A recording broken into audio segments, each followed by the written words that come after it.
امروز یه خبری منتشر شد با عنوان پایان تلخ برای اینستاگرام. طبق متن این خبر از اینستاگرام در مورد نقض حریم کودکان شکایت شده در ایالات متحده که امروز اینستاگرام یه دادگاهی داشته که تو این دادگاه شکست خورده و نتونسته حالا از خودش دفاع بکنه و تصویب شده که در 3 ماه آینده اینستاگرام باید تمام سروراشو قطع بکنه.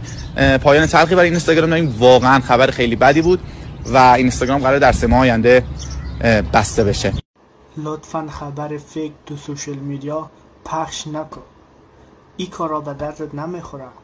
این کارا نکن.